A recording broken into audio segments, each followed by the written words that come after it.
amajambo twayandikiwe na Matayo Mweranda inahazwa Mukama.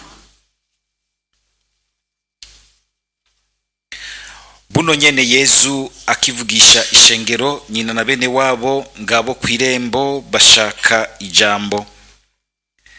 Haracamwo umubarira ati nguyo nyoko na bene wanyu kwirembo kandi bashaka ijambo. Yishura wa muntu amubwiye ivyo ati mawe na bene wacu ni bande? Yerekeje ukuboko kubigishwa biwe ati nguyu mawe kandi ngaba bene wacu, kuko uwukora ugushaka kwa data wo mwijuru urya niwe mwene wacu, niwe mushikanje kandi niwe mawe.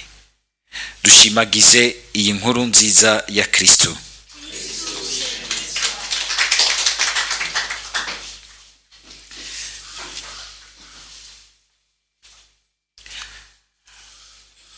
Mu gisomwa ca mbere turi mu buhanuzi bwa Mishe. Abahanuzi nkuko dukunze kubumva n'abantu Imana ikunze guhagurutsa mu gihe usanga kigoye, igihe c'umwijima mu kibano, mu vy'ubutungane, mu vy'ugusenga, igihugu c'Imana cataye isezerano bagenda mu bigirwamana, igihe usanga mbere abo mu gihugu c'Imana bibaza ko bimeze neza bagaca barambiriza mu kabi.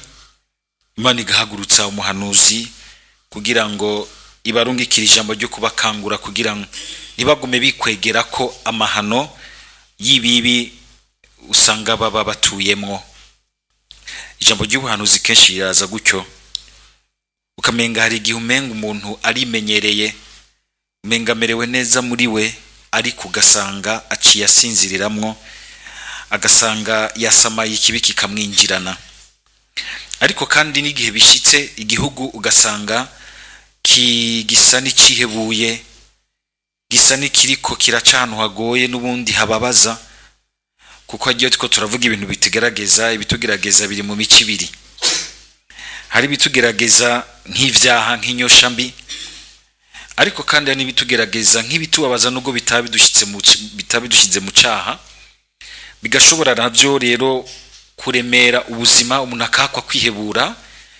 Imana ikarungika umuhanuzi kugira ngo aremeshe, avyure abariko barihebura, umenga umwiheburo uri kurabarya, bahakwa guca bagiramwo, bagasanga baritaye mu minwe y'inabi.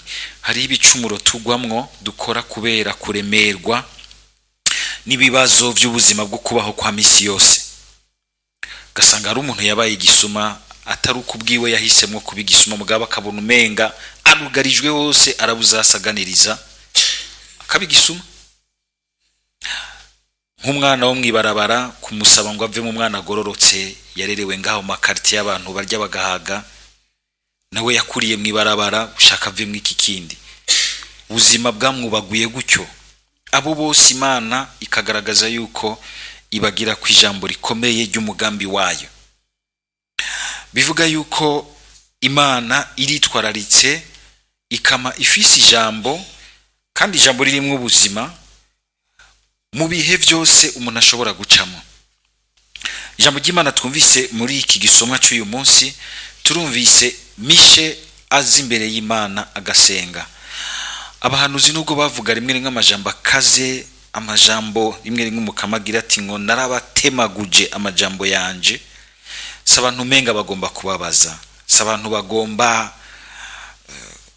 kugira ni guhambara kubw'umukama. Oya, nabana ahubwo buzuye ubuntu bwinshi n'imbabazi nyinshi, bikabababaza kubona abantu b'Imana bashobora kwirekurira mu bibi. Nabo nyene hari igihe Imana ibahambarira, kuko nabo nyene mbere bakura kure, kuko n'abantu bo mu gihugu cabo n'abantu bo mu gihe cabo. Imana ntayitora umuhanuzi nk'uko umenga korotsa ava ku gicu, imutora hagati mu bandi, ikabanza ikamucyorora, ikamushiramo ijambo ryayo, igacimurungika. N'abantu rero kubera iryo jambo ry'Imana ryabegereje Imana, baramaze kumva umutima w'Imana. Imana ntikara ntihambara kugira ngo yimare ishavu nk'abijya by'abantu, ariko n'ubuntu n'imbabazi zayo biriko biradukangura, kuko yo ibibona neza iyo dutera tujana. Sinzi ugeze kuvuga ati igihe tuko turakora ikibi twumva umenga kiraturyoheye, ariko kirindiriye kudufata mu kanigo, kandi hahandi bigoye gusubira inyuma. Sinzi ko murabibona, burya ukutera winjira gose mu kibi niko ugira amahigwe make yo gusubira inyuma.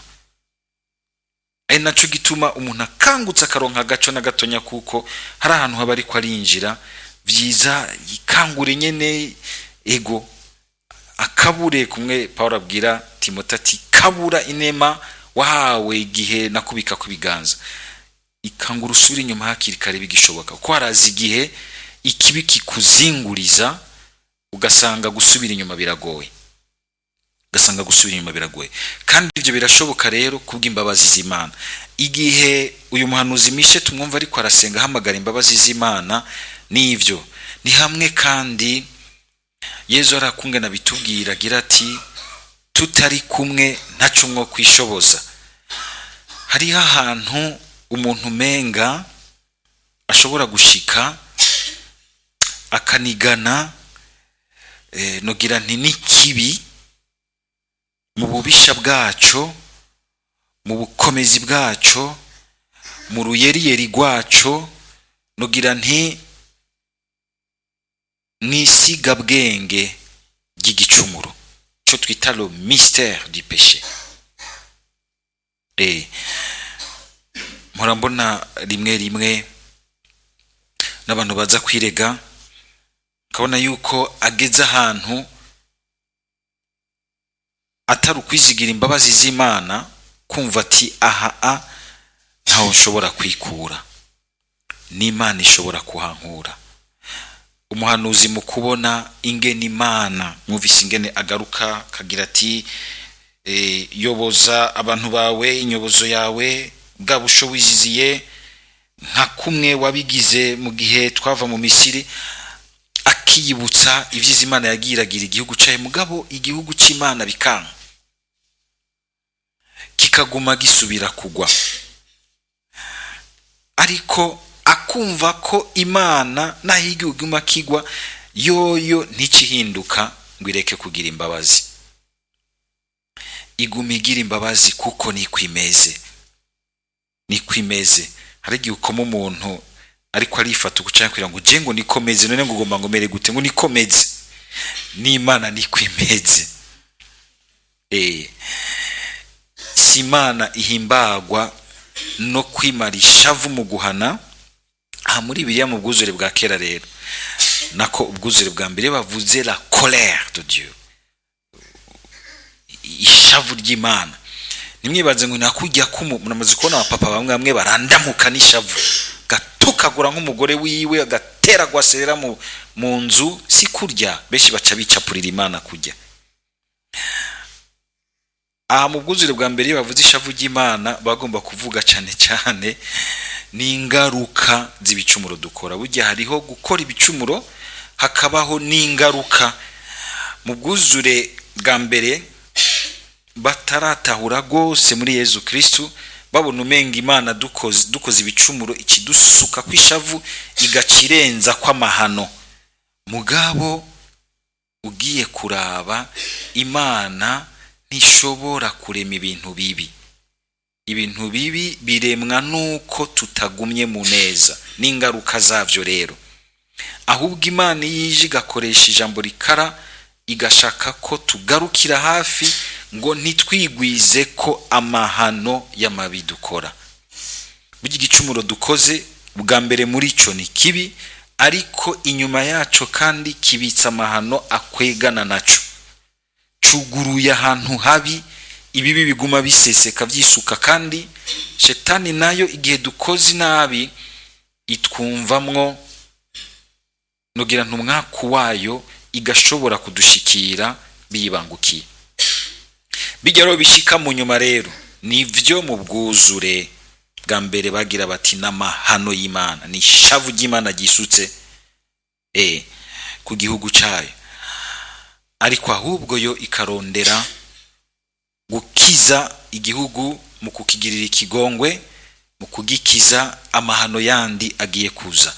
Kandi hari igihe Imana ireka ayo mahano akatuza ko atari ukumengira yarekeranye ireyadutanye, mugabe ikayazana namwo kugira ngo idukeburiremwo, iducyorore, iduhe umutima mushasha. Waranyoye ibiyoga vyinshi, uragwara siroze, indira vyimba bakaza barakuvoma amazi, warakoze ibi na biriya, warabesha abantu, urarya amahera yabo bakamara ariko baragutondako, bikakuraza udasinziriye. Imana ikabereka kugira ngo ukuremwo icigwa, kugira ngo ihaciye igira iti uraraba mbere uducira umugani wundi wabona agomba kugira gutya umubere umuco, ikagukuramwo umuntu mushasha, umuntu arimwo ingingo no kubona neza ibintu uko bimeze. No kubona neza ibintu uko bimeze. Mu Gifaransa ne bavuga ngo un homme averti en vaut combien? 2. Même 1000, 2000, 3000 même. Umuntu iyo yamaze kubona akagira experience y'ikibi akagikira akakivamwo kubw'imbabazi n'ubuntu vy'Imana, arashobora gucira umugani wundi akamugira ati uraraba neza muri ibi, urahitondera kuko aho hantu najewe narahaciye, narahanyereye iyo ntahatabagwa n'imbabazi z'Imana, byaranshikiye kugira ngo wewe ubikingigwe. Kujya na Yesu yiremetse amabi yacu atari uko yayakoze, mugaba akayarimekwa ku musaraba nk'uwa yakoze kugira ngo tuyakingigwe. Ikibi canshikiye nkagikizwa kikavamwo ugucyorogwa kwanje, ukuba umuntu w'umwitonzi, umuntu sage d'expérience, atari sage de cheveux blancs, imishatsi yera mugabo utari umusaje, utazi gutira leçons z'ubuzima, agaheza agacatuma uwundi akiriko ararondera inzira y'ubuzima atora neza inzira adahushagirika. Nakaryo keza rero kugira ngo natwe igihe twambaza imbabazi z'Imana, igihe dusaba ikigongo Mukama, tugaseruka imbere y'Imana, ntitugisabe gusa tucisabira. Abantu zibaje kuvuga amajambo akaze bakaja imbere y'Imana bagasaba imbabazi kw'izina ry'igihugu cyose, kugurura umutima wacu, tukagira umutima waba bakuru bacu, abakurambere bacu mu kwemera, bamana umutima wagutse, atari umwe w'uyu munsi utuboshe tuguma tubona ubunyungu bwacu, ubuentere bwacu, bakabona bakagira ubucuti n'Imana bugira panorama y'igihugu cy'Imana cyose. Ibyo bintu biriko biradutakarana gose mu buzima kubera ibi bintu vya modernité, ibintu vya capitalisme, ibintu vy'uko umuntu wese baguma badushira imbere abantu batunze, tutazi n'ingene batunze, tutazi amayira baciyemwo, nawe ugashaka gucumera kujya, mugabo ntiwigire ubona kwitunga rya mbere ari ubucuti bwiza usangiye n'abari hafi yawe, n'itunga rikomeye cyane. Amahorasyon meza dusangiye n'abandi arimwo ubutungane bw'Imana, n'iryo tunga rya mbere, n'iryo tunga rya mbere dufise. Ibindi bikaza rero ari umugisha winjirana ngaho, winjirana ngaho. Ikigongo c'Imana igihe tukirondera nico kikatwugururira ku Mana, kikatwugururira ku bandi, kikatwugururira ku buzima bwose Imana yaduhaye, iyi si Imana yaturemeye, tukumva yuko tugize umwe n'Imana, tugize umwe n'ubuzima bwacu. Umuhanuzi suca agira ati jewe naritorewe n'Imana, ni jewe ituma ibyanje birapanze neza, narakize, nararokotse, narakijijwe, abandi muri muhimbiri, muri mu rudahera nimudahinduka umuriro uzubagweko. Oya, akagenda agahamagara imbabazi z'Imana. Tugire Kristo. Ako kantu turagafise. Muraraba ka reaction kabazamwo igihe ubonye umuntu ariko arakora ibintu udakunda, ibintu vy'ibibi. Usanga umenga utwaga ubwa mbere no kugira uti ico gucisha kw'abana b'intoke. Ariko umuhanuzi by'ukuri uhagaze imingabano y'uhanuzi imbere y'Imana ahubwo agira imbabazi. Iyaba yarazi ibyo bintu aho byo mushika, aho bihakwa kumuta no kumushikana, bikakuvyaramwo ikigongwe kigutuma ugira uti mbe notabariki, notabara guturiya muntu agashobora kumva ahantu ageze ari kandi atamaramaye, atabaye nk'uri imvumba. Twe tubanza kugira ati yoga imvumba. Kujya imvumba murazi cari cyo, abanza maramare ntiyobona oya. Ahubwo ukagira uti ese ukuboko kw'Imana ko muzako, ese ukuboko kw'Imana ko muzako. Ubwo rukundo rero rwagutse nibwo Imana idutumirira. Nigo twumvise Yezu abwira aba bantu baje kumubwira ngo abwire uyu muntu aje kumubwira, bugaca bibwira igihugu cyose cyari kimukikuje ati mbega mawe ninde, bene wacu ni bande, bashikanje ni bande. Mariko ni wavuga muri iki gice cy'inkuru nziza yuko nabantu bibabona Yezu baba barahitanye Bikira Mariya bati tuje kura muhungu wawe ntagishaka gufungura, yapayutse yirirwa mu bikorwa by'ubutumwa, yabaye akagugu. Bikira Mariya yaragiye kuraba ati none bo guhitana uri mama w'umuntu bati umuhungu wawe yapayutse ugasigasigara wicaye ngaho. Ngo haca hazamwe nuko ngo bagomba ngo kumutahana agende gufungura abeho nk'aba, kubera iki wigira ikintu cama mu bintu mera nk'abandi. Hano tumeze gutyo. Niho Yezu acagerageza Yezu arafise ukungene afatira kuri byo nyene tuzanye, agaca duheramwe inyigisho akugurura, akatwerekeramwo ugushaka kw'Imana. Yezu aciye afatiraho akabereka rero inshuti yiwe by'ukuri iyo ariyo. Aba bantu naho kamenga nano bagira ati uyu muntu no wiwacu, naze mu bacu, naze muri abantu bacu, dusangiye ubwoko, dusangiye intara, dusangiye umugambwe, dusangiye kuvyumva kumwe, dusangira icupa, bana abantu bacu, kakagwi kaca ga club kacu. Yezu abagaca agira ati ugurura. Tugire Kristo. Na Bikira Mariya mu bizirikane aho ubucuti bwiwe na Yezu buhambariye, suko yamuhaye amaraso umubiri ubwa mbere, ivyo vyaje mu nyuma. Icyatanguye nuko yagize ati ndabishatse, ndinjiye mu gushaka kwawe Mukama. Ivyo kumuha umubiri bica birakurikira. Imbere yuko amwibaruka amwibungenga ku mubiri, yabanje kumwibungenga mu kwemera. Ubucuti bw'ukwemera burahambaye gose, burarutana kure ubucuti bw'amaraso. Mucamo gati pati ntavyuzi umuntu wanje dusangiye amaraso, umuntu musangiye amaraso murashaka kuba musangiye amaraso ariko mudasangiye umutima. Ntitwama twabibonye.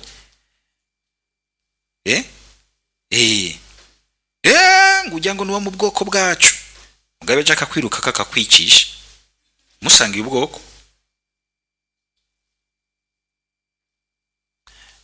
Abavukana iyo hageze amatongo ntibafata imipanga n'imigano bakagarikana, bari basangiye amaraso mugabo basangiye umutima, bakumva kw'ivyo onye ataco bivuze imbere y'ubundi bucuti bunze bukomeye buzobajabutsa imbere y'Imana, kubera ubwoko bushasha binjiyemo, kubera karanga muntu shasha y'umwana w'Imana binjiyemo. Aho niho Bikira Mariya ahambariye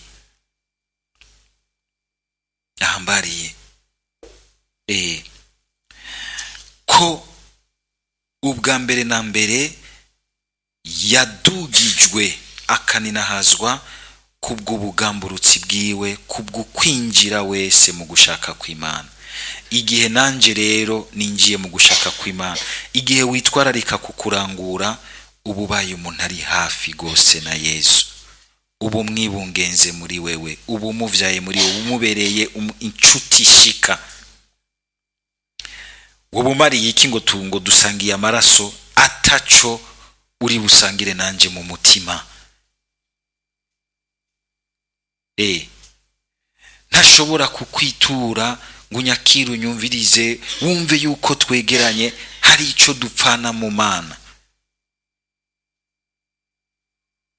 Hariho abantu jewe dusangira urugendo gukwemera n'ubucuti bw'ukwemera bukomeye gusumba n'abantu bamwe dusangiye amaraso. N'Imana ikanca ko ikabagirira ibyiza byinshi kuko bavyizigira muri jo yo gusumba dusangiye amazga yato na moyowa si wa kwetu, bakizibira n'imbere y'Imana. Ariko ugasanga undi muntu yavuye ahantu twahuriye mu isakamiro ry'ikigongwe mu butumwa, akegera gusa tugashikirana mu Mana, nkumva ko yambereye inshuti. Hari n'ibintu bimwe binshikiye nshobora kumutabaza gusumba uwo dusangiye amaraso. Ubucuti mu Mana ni ikintu gikomeye. Nivyo Yesu yaragombye kuvuga rero. Yesu muramaze no kumva ingene yita nyina wiwe. Nakunze kumwita ngo mama wanje, mu mama wanje, wa muntu wanje, igisheri canje nje. Oya, agira ngo mugore, mukenyezi we. Ubuvyeyi yahawe na Bikira Mariya ntabwiyugaraneko. Benshi bibaza ngo nukumukengera abaporoti bafatira ibintu hejuru ngo oya, ahubwo abagombye kwerekana ati yabaye mama wanje kugira ngo abe mama wanyu mwese. Ni hamwe munsi y'umusaca agira ati nguyo nyoko wawe, akamuha umwigishwa akunda.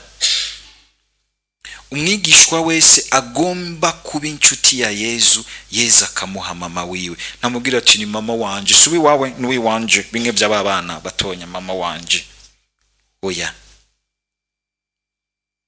aba mama wawe neza igihe mbere umubonye nka mama w'abandi. Burya ikintu dufise neza nico dusangiye n'abandi, sico nigunganye. Ibyo bintu muravyumva? Genda mpave musubira kubizirikana. Ndabakuye kuri mama wanyu. Ni mama kandi na waje ba protestanti batamwumva birigo baravuga ngo ni envelope ni kintu kiraho. Ni mama wabo naho bataravyumva.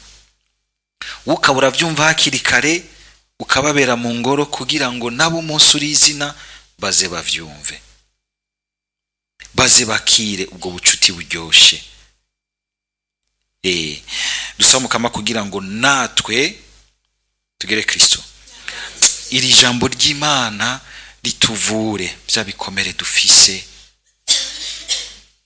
by'abantu bacu. Uyu munsi bikatunanira kugurura ubucuti. Hari abantu bahora baza kwirega pati ndagowa amagorwa kuko nubakanye n'umuntu tudasangiye ubwoko. Ndagowa amagorwa kuko ngomba kujyana n'umuntu tudasangiye ubwoko. Ndagowa amagorwa kuko ubu unyemva nasanze Imana yanteretse mu bava hari ibururi mu rutovu. Abantu bagomba kubaponda bagaca babahindukiriza ko izina bararihindukije bagira ngo rirubu bururi rirubu, mwararirishije abandi rirubu namwe. Ukaraba ndaguha amagorwa menshi kuko abavyeyi banje hari ibintu bakoze muri 72 muri 93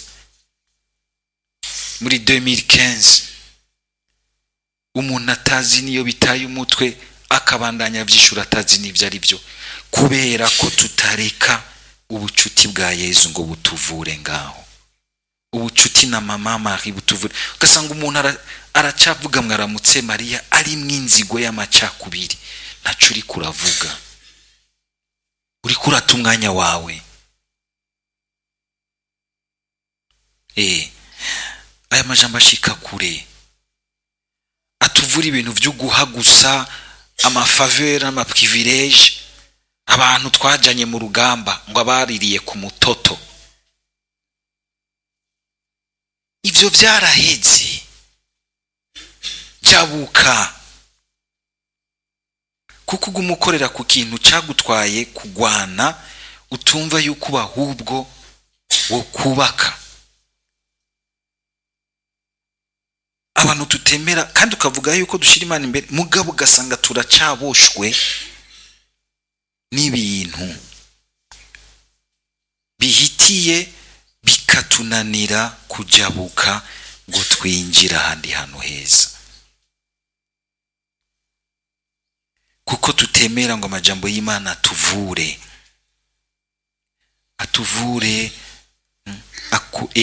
jabuka. Nturondeye no kuzukurura ivyakahise, kuja kuzukura amagufa yo mu binogo vyinshi n'ahandi, mugabo umenga hari mwako kantu utumva yuko abari uyu munsi kumbure bamuka muri abo bose ko arabavukanyi bawe. Gasanga ubikorana kazigo ko kugomba kwihora. Jabuka ya majambo y'Imana twemera tuvure. Twemera tuvure. Vya bintu vyose tuzibiraho mu kibano, biri muri histoire yacu, biri mu miryango yacu, dukunde ubucuti twunze n'Imana mwibatisimu.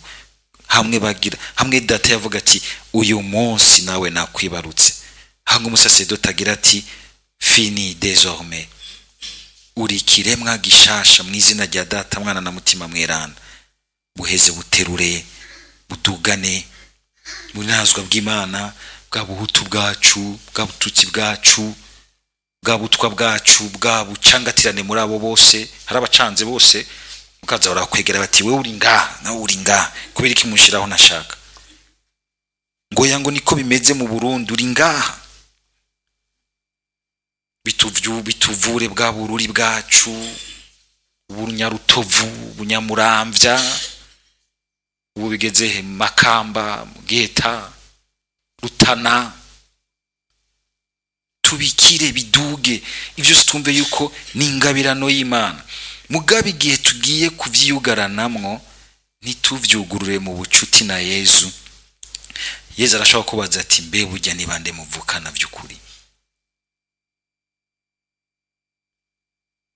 N'abahutu bisha abahutu bagenzi babo, n'abariko barabiruka ko uyu munsi, n'abatutsi bisha abatutsi bagenzi babo.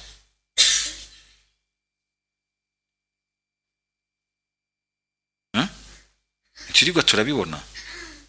Nta n'abavukana mu ndimwe bicana, kuko ntibigeze bumva ingene bagendewe n'Umukama, ingene bagendewe n'ijambo ryiza nk'iri ribugururira umuryango wa Data Mwana na Mutima Mweranda.